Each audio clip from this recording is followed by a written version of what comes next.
이 그로우 저널링이라는 건 사실 이제 어떻게 해서 만들어졌냐면 우리가 코칭적인 어떤 원칙들, 코칭이라고 하는 건 사실은 코치 대 클라이언트를 1대1로 두고 하는 이 활동이거든요.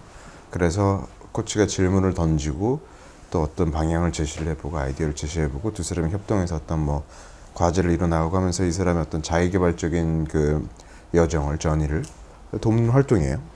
근데 이제 이거를 제가 사람들한테 해주려다 보니까 제 몸은 하나밖에 없고 시간은 없고 그러니까 어떻게 하면 이 사람들이 조금 더 이제 혼자 셀프 코칭을 잘할 수 있게 만들 수 있을까 해서 제가 이 코칭적인 원칙을 갖다가 저널링의 형태로 이제 바꾼 게 그로우 저널링이에요. 그러면은 사실은 이 그로우 저널링의 요령이라고 하는 거는 코칭의 요령과 똑같아요. 그러니까 이 그로우 저널링을 나한테 잘하기 위해서는 내가 조금 좋은 코치가 되어야 된다라는 거죠.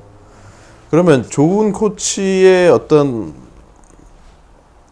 원칙들, 자질들이 몇 가지가 있어요. 그럼 대체적으로 세 가지 정도를 봅니다. 첫 번째로 이제 목적성을 봐요. 목적성이라고 하는 건 뭐냐면 우리가 무엇을 지금 목표로 하고 나갈 것인가. 예를 들어서 어떤 사람은 이런 식의 모임을 하면은 그냥 우리가 몇 시까지 하지? 4시 반까지인가요? 5시 반, 5시까지인가? 뭐 어쨌든 그렇잖아요.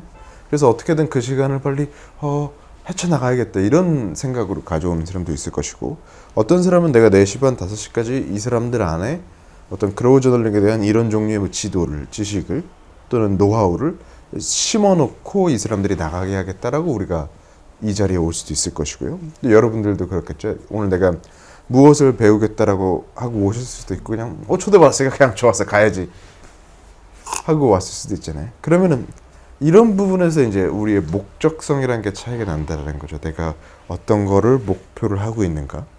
그리고 이게 사실은 코치와 클라이언트가 이 같은 목적성을 가지고 코칭 관계가 나아갈 때 가장 좋은 성과가 나오거든요. 근데 우리 이제 혼자 저널링을 하는 거니까 결국에는 내가 가지고 있는 목적성은 무엇인가를 갖다가 우리는 잘 알고 시작하는 게 잘 그로우 저널링의 시작이라고 할 수 있어요. 그다음 두 번째 이제 민감성이라고 얘기를 합니다. 민감성이라는 건 뭐냐면 일이 어떻게 돌아가는지, 나한테 중요한 게 어떻게 되어가고 있는지, 그러니까 세상이 지금 상황이 어떻게 돌아가고 있는지를 민감하게 이제 캐치를 할 수 있는 능력을 말해요. 또 내가 이런 것들에 대한 어떤 상황을 볼 수 있는 필터를 갖다가 잘 가지고 있는 것들, 내 지적인 필터를 갖다가 잘 가지고 있는 것들도 우리가 민감성의 하나로 봅니다. 그다음에 이제 유연성을 얘기를 합니다. 내가 무언가를 하는 데 있어서 예를 들어서 A라는 걸 실행을 하다 이게 실패할 수도 있잖아요. 사실 A라는 걸 실행하다가 한 번에 되는 경우 거의 없거든요. 그래서 내가 얼마나 유연하게 이 상황을 대처할 수 있느냐, 얼마나 내가 여러 가지 도구 상자를 가지고 있느냐를 가지고 이제 유연성이라고 합니다. 그리고 이제 이 세 가지 요소가 코치가 계속해서 가지고 있고 이 클라이언트와 얘기를 할 때 계속해서 발휘를 해줘야 될 면이기도 하고 클라이언트가 스스로 가질 수 있게끔 도와줘야 되는 면이기도 합니다. 그럼 우리의 그로우 저널링 이 프로세스를 보면 사실 초반에 세 개, 골, 그 다음에 리얼리티, 그 다음에 옵션에 대한 오퍼튜니티에 대한 것들은 사실 각각 이것들에 대응하고 있어요. 목적성에 대응하고 있고요. 골은 민감성에 우리가 R이 대응하고 있죠. 그 다음에 O는 유연성에 대응을 하고 있죠.